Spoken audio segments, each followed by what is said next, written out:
नमस्कार प्यारे विद्यार्थियों, स्वागत है आप सभी का एक और नई एजुकेशन वीडियो में आरपी स्टडी यूट्यूब चैनल पर। जो भी राजस्थान सीईटी की तैयारी कर रहे हैं उनके लिए साइंस की क्लास रहेगी। साइंस के कुछ महत्वपूर्ण प्रश्न करने वाले हैं जो आपके एग्जाम के लिए मील का पत्थर साबित होंगे। इससे पहले अगर आपने चैनल को सब्सक्राइब नहीं किया तो सब्सक्राइब जरूर करें ताकि और भी क्लासों का नोटिफिकेशन है वो आपको मिल सके। और आज का आपका पहला प्रश्न है, भोजन की ऊर्जा को किस मात्रक में मापा जाता है? भोजन की ऊर्जा है, ऊर्जा का मात्रक क्या है? वैसे नॉर्मली ऊर्जा का मात्रक है वो तो हमारा जूल होता है, लेकिन भोजन की ऊर्जा है, हम जो खाना खाते हैं वो ऊर्जा आती है, उसे किस में मापते हैं? सेंटीग्रेड में, फ़ारेनहाइट में, कैलोरी में और केल्विन में। तो सेंटीग्रेड, फ़ारेनहाइट और केल्विन है ये तापमान के मात्रक है, जबकि कैलोरी है ये ऊर्जा का मात्रक है। सी उत्तर बताने वाले सभी दोस्त सही हो जाएंगे। आपको भी प्रश्न का उत्तर कमेंट में करते चलना है ताकि पता चल सके कि आपके कितने प्रश्न सही हो रहे हैं। कोई साइकिल सवार किसी मोड़ से घूमता है तो वो, जब कोई साइकिल सवार है जो इसी मोड़ से, ऐसा ये मोड़ है, इस मोड़ से अगर ये घूमेगा तो क्या करेगा? वो बाहर की ओर झुकेगा, यानी कि इस ओर झुक जाएगा, आगे की ओर झुकेगा, साइकिल पर आगे की ओर झुक जाएगा, या बिल्कुल भी नहीं झुकता है, जैसे चल रहा है वैसे ही चलता है, या भीतर की ओर झुकता है, जिस ओर मोड़ है उस ओर झुक जाता है। तो साइकिल सवार जिस ओर मोड़ होता है उस ओर झुक जाता है, तो उसका बैलेंस बना रहता है, अच्छे प्रकार से साइकिल मुड़ जाती है। तो डी ऑप्शन का यहाँ पे राइट हो जाएगा। अगला प्रश्न आपके सामने है, पानी में बर्फ का कितना भाग पानी की सतह से ऊपर रहता है? जब हम पानी के अंदर कोई एक बर्फ का टुकड़ा डालते हैं पानी से भरे गिलास में, तो वो बर्फ है वो पानी में डूब जाती है, लेकिन कुछ भाग उसका है वो पानी से भी ऊपर रहता है। वो ऊपर कितना रहता है? 1/8 भाग, 1/9 भाग, 1/10 भाग, या 1/11 भाग?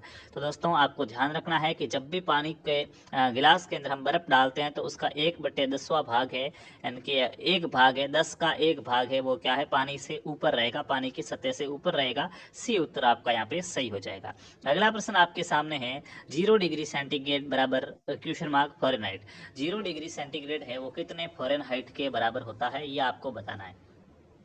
0 डिग्री सेंटीग्रेड है ये कितने फ़ारेनहाइट के बराबर होता है? 32 डिग्री फ़ारेनहाइट के बराबर, या फिर 132 डिग्री फ़ारेनहाइट के बराबर, 0 डिग्री फ़ारेनहाइट के बराबर, या 100 डिग्री फ़ारेनहाइट के बराबर?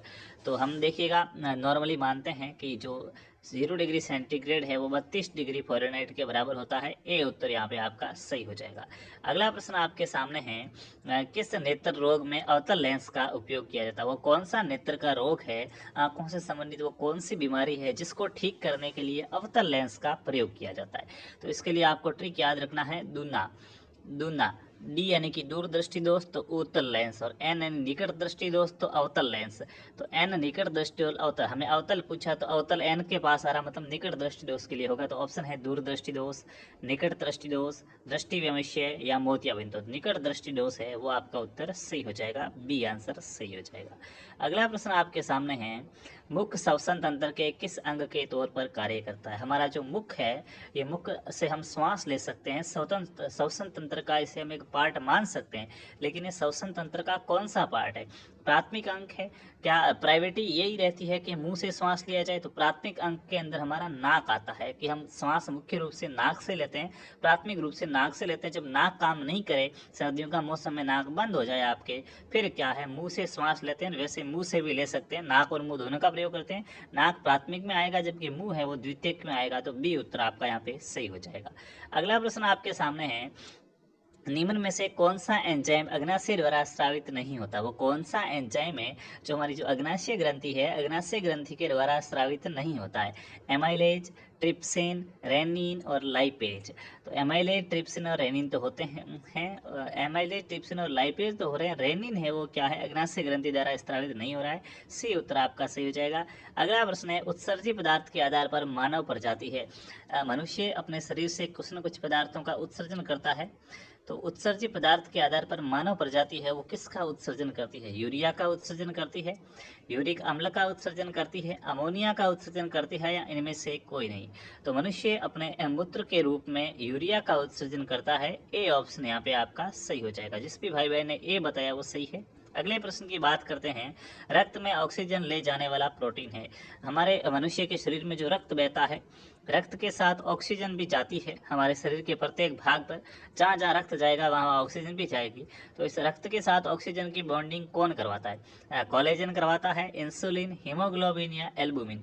तो हमारे शरीर में पाया जाने वाला लाल रंग का वर्णक हीमोग्लोबिन जो रक्त को ऑक्सीजन के साथ जोड़ने का कार्य करता है। बी, यहाँ पे सी उत्तर आपका राइट हो जाएगा। अगले प्रश्न की बात करते हैं। हृदय की पेशियां हैं, हृदय की जो पेशियां हैं वो किस प्रकार की पेशियां हैं? हाल ही में आयोजित पटवार भर्ती परीक्षा में पूछा गया था।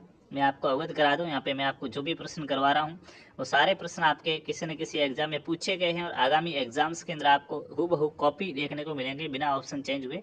तो इसलिए अच्छे प्रकार से क्लास को लास्ट तक देखना है। अभी तक अगर चैनल को सब्सक्राइब नहीं किया तो सब्सक्राइब करके घंटी वाला आइकन ऑल पे जरूर क्लिक करें।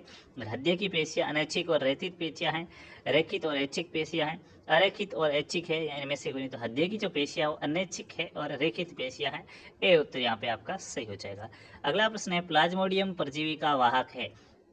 जो प्लाज्मोडियम नाम का परजीवी होता है उसका वाहक कौन है? प्लाज्मोडियम जिससे हमें एक प्रकार से कहें तो मलेरिया रोग होता है प्लाज्मोडियम से।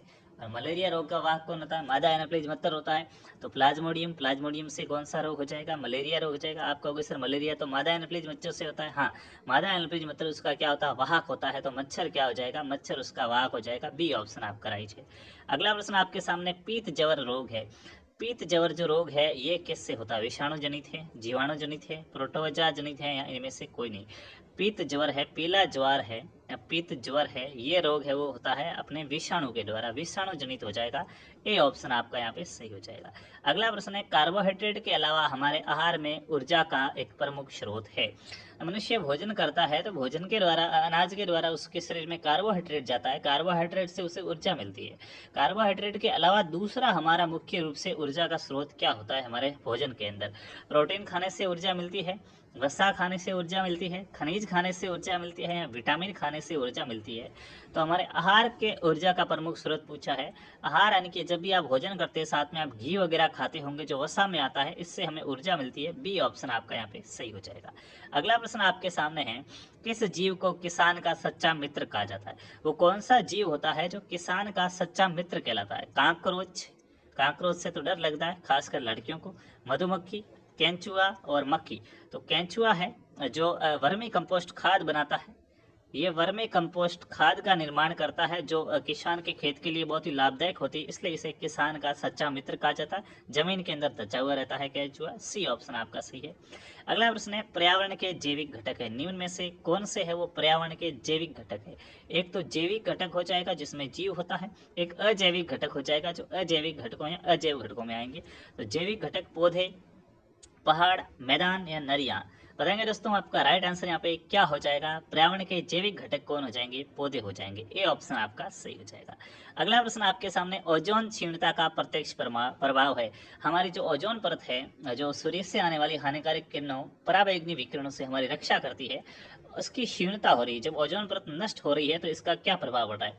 चरम कैंसर हो रहा है, चमड़ी से संबंधित कैंसर हो रहा है, पौधों द्वारा उत्पादन में कमी हो रही है, पराबैंगनी सौर विकिरण में वृद्धि हो रही है या जलवायु में परिवर्तन? तो सूर्य से जो आने वाली हानिकारक किरणें हैं वो हम तक ज़्यादा पहुंच पा रही है, ओजोन परत इन्हें रोकने का काम करती है, तो पराबैंगनी सौर विकिरण में वृद्धि हो रही है। अगला प्रश्न आपके सामने, जीवों में अनुवांशिक लक्षण संतान में पाए जाते हैं। हम सभी देखते हैं कि माता पिता और दादा दादी के गुण हैं वो संतान के अंदर जाते हैं।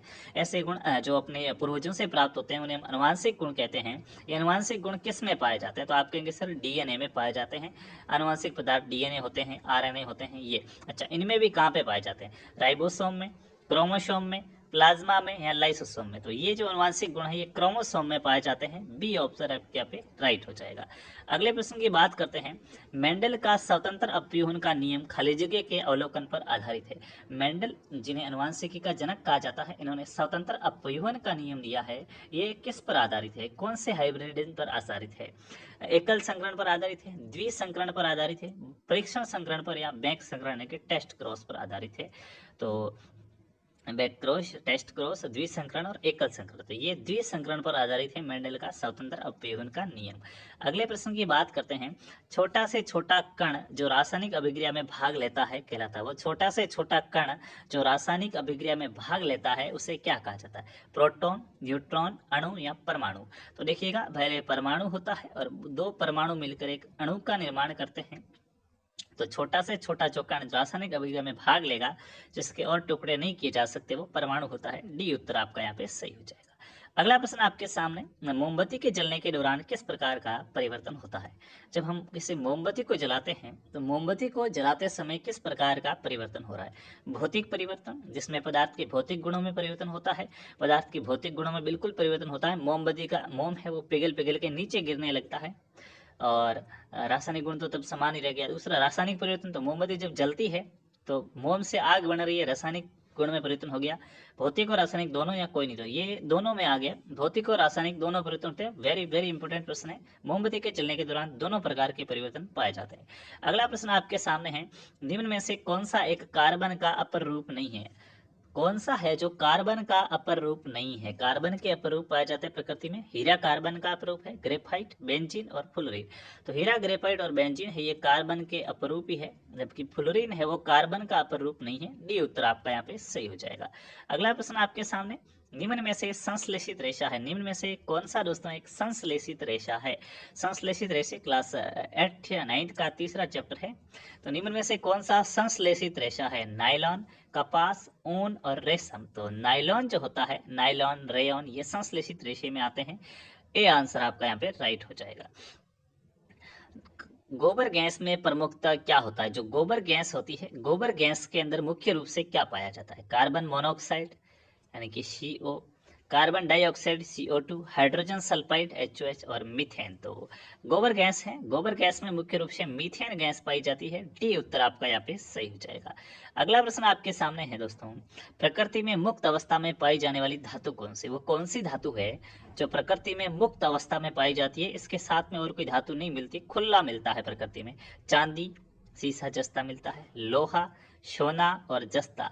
तो जो सोना होता है, जो गोल्ड होता है, जो ओरम होता है, जिसका प्रतीक चिन्ह AU होता है सोने का, ये प्रकृति में मुक्त अवस्था में पाया जाता है। सी ऑप्शन आपका सही हो जाएगा। अगला प्रश्न आपके सामने, निम्न में से कौन सी अधातु द्रव है? देखिएगा, अधातु द्रव पूछा गया है, प्रश्न को अच्छे से पढ़िएगा। एक तो होता है कि वो कौन सी धातु होती है जो कमरे के तापमान पर द्रव अवस्था में पाई जाती है। हम पारा ऑप्शन देते हैं, पारा, मरकरी या Hg, कि पारा धातु है जो कमरे के ताप पर द्रव अवस्था में पाई जाती है। यहाँ पे अधातु दिया गया है, तो अधातु में ब्रोमीन एक ऐसी धातु होती है जो द्रव अवस्था में पाई जाती है। बी उत्तर यहाँ पे आपका सही हो जाएगा। धातु कहे तो पारा हो जाएगा, अधातु कहे तो ब्रोमीन हो जाएगा। अगला प्रश्न दोस्तों आपके सामने, यदि वायुमंडल नहीं हो तो पृथ्वी से आकाश का रंग दिखाई देता है।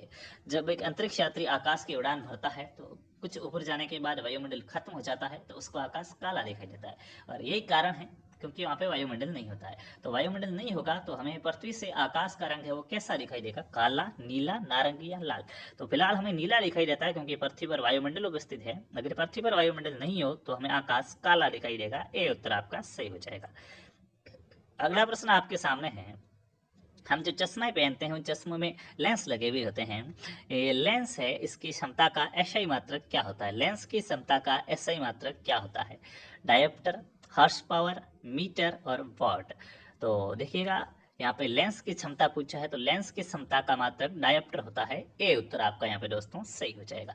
अगला प्रश्न आपके सामने है, निम्न में से कौन सी एक सदिश राशि है? सदिश राशि पूछी है। दो प्रकार की भौतिकी में राशियां होती है, एक हमारी अदिश राशि होती है जिसमें दिशा का ज्ञान नहीं होता है और परिणाम का, दूसरा सदिश है जिसमें दिशा और परिणाम दोनों का ज्ञान होता है। तो हमें सदिश पूछा है। तापमान, ताप की कोई दिशा नहीं होती सर। चाल, दिशा होती, परिणाम देखिएगा। बल और ऊर्जा, तो यहाँ पे हमें सदिश पूछा है तो बल, हम किस दिशा में बल लगा रहे हैं उसका रिजल्ट भी मिलेगा। एक कोई कार्टून है, उस कार्टून को मैं अगर इधर धक्का मारूं तो मेरी दिशा इधर है तो इसका परिणाम भी मुझे इधर मिलेगा, इधर खिसक जाएगा। ये यानी कि बल है वो क्या है? सदिश राशि है। सी उत्तर आपका यहाँ पे दोस्तों राइट हो जाएगा।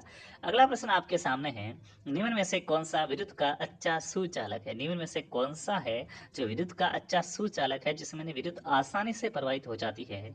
एल्यूमिनियम, चांदी, तांबा और सोना। तो देखिएगा, सबसे अच्छा जो विद्युत का चालक होता है वो चांदी होती है। चांदी में लाइट बिल्कुल कम खाई जाती है, उसके बाद तांबा, फिर एल्यूमिनियम। तो हम घरों में तांबे का तार यूज करते हैं क्योंकि चांदी तो नहीं लगवा सकते, तो चांदी सबसे अच्छा सुचालक है, उसके बाद तांबा है। तो बी उत्तर आपका यहाँ पे सही हो जाएगा। अगला प्रश्न दोस्तों आपके सामने है, निम्न में से कौन सा एक विद्युत मोटर का भाग नहीं? जो हमारी विद्युत की मोटर होती है, निम्न में से कौन सा एक है जो विद्युत मोटर का भाग नहीं है? मोटर के पार्ट्स में कौन नहीं आता? आर्मेचर होता है मोटर के अंदर, अमीटर, दिक परिवर्तक होता है और ब्रूस होता है। ये ब्रश नहीं ब्रूस लिखा हुआ है, ठीक है। तो अमीटर है वो तो एक प्रकार की घड़ी होती है जो विद्युत धारा मापती है एम्पियर के अंदर। तो ये एक प्रकार का क्या है, मापक होता है, ये मोटर में नहीं होता है। आपका यहाँ पे बी उत्तर राइट हो जाएगा कि अमीटर क्या है, मोटर में नहीं होता है। बी उत्तर आपका राइट हो जाएगा। अगला प्रश्न दोस्तों आपके सामने है। आप अपने बेड पर बैठे बैठे टीवी के अंदर सीरियल चेंज करते हैं क्योंकि आपके पास टीवी का रिमोट कंट्रोल होता है। तो सामान्य टीवी रिमोट कंट्रोल में उपयोग की जाने वाली तरंगे कौन सी, उस टीवी रिमोट कंट्रोल के अंदर जो तरंगे उपयोग में ली जा रही है वो तरंगे कौन सी होती है। एक्स किरणें होती है, पराबैंगनी किरणें होती है, अवरक्त किरणें होती है या गामा किरणें। तो दोस्तों याद रहे, जो टीवी का रिमोट कंट्रोल है उसके अंदर अवरक्त किरणें होती है। आप देखना चाहते हैं कि रक्तपात नहीं हो ऐसा कोई सीरियल देखें, और रक्तपात नहीं हो ऐसा सीरियल देखने के लिए अवरक्त चैनल लगाते हैं, ऐसा याद रखिएगा। तो अवरक्त किरणें होती है टीवी के रिमोट कंट्रोल में। सी उत्तर आपका सी हो गया। अगला प्रश्न है, सौरमंडल के बाहर भेजा गया प्रथम अंतरिक्ष यान था। आपके प्रौद्योगिकी वाला टॉपिक भी है साइंस के अंदर, टेक्नोलॉजी से भी प्रश्न पूछे जाने वाले हैं। तो सौरमंडल के बाहर भेजा गया पहला अंतरिक्ष यान कौन सा था जो सौरमंडल से भी बाहर गया था। Chandrayaan 2, Mangalyaan, pioneer first, pioneer 10। तो दोस्तों यहाँ पे आपका जो राइट आंसर हो जाएगा, सोचिएगा क्या हो जाएगा। सौरमंडल के बाहर भेजा गया प्रथम अंतरिक्ष यान कौन सा था, पायोनियर 10 था। डी उत्तर दोस्तों आपका सही हो गया। अगला प्रश्न आपके सामने, भारत का एंटी टैंक मिसाइल है। दोस्तों भारत का एंटी टैंक मिसाइल कौन सा है, आकाश, अग्नि, नाग और पृथ्वी। भारत का एंटी टैंक मिसाइल आपसे पूछा जा रहा है, और जब बात होगी भारत के एंटी टैंक मिसाइल की तो दिए गए विकल्पों में से नाग ऑप्शन आपका सही हो जाएगा। नाग है वो भारत का एक एंटी टैंक मिसाइल है। सी आंसर आपका राइट हो जाएगा। दोस्तों आपसे निवेदन है कि अभी तक आपने अगर हमारा टेलीग्राम चैनल ज्वाइन नहीं किया है तो टेलीग्राम पे जाइएगा और सर्च कीजिएगा RP study fever. RP study fever नाम से हमारा टेलीग्राम चैनल है, उसको आप जरूर से जरूर ज्वाइन कीजिएगा। वहाँ पे आगामी सभी नोटिफिकेशन और बहुत जल्द फ्री टेस्ट सीरीज वेबसाइट पर भी शुरू की जाएगी, उसका नोटिफिकेशन आपको वहाँ पे मिलेगा। और आपका आज का क्वेश्चन है जो आपको हल करके कमेंट बॉक्स के अंदर डिटेल में लिखना है कि पानी की टंकी ऊपर से देखने पर कम गहरी दिखाई देती है, इसके पीछे का लॉजिक क्या है। इसका उत्तर आप डिटेल में कमेंट में करेंगे। मेरे दोस्त याद रखना, लिखने की आदत डालनी है जिससे आप विजुलाइज कर पाएंगे और आपका अच्छी आदत का विकास होगा, तो आप अच्छे प्रकार से कॉन्फिडेंस के साथ पढ़ भी पाएंगे। तो जितना भी आपको जो भी आता है वो लिखना जरूर है कमेंट के अंदर। और कितने प्रश्न आपके सही हुए हैं 33 में से वो भी कमेंट करके बताएं ताकि आपके स्टडी का लेवल मैं जान चाहूँ। अभी तक अगर आपने हमारे चैनल है यूट्यूब, इसको सब्सक्राइब नहीं किया तो सब्सक्राइब करके पास में जो घंटी का आइकन है उसको ऑल पे जरूर क्लिक करें ताकि आगामी सभी क्लास के नोटिफिकेशन है वो आप तक पहुंच पाए। धन्यवाद।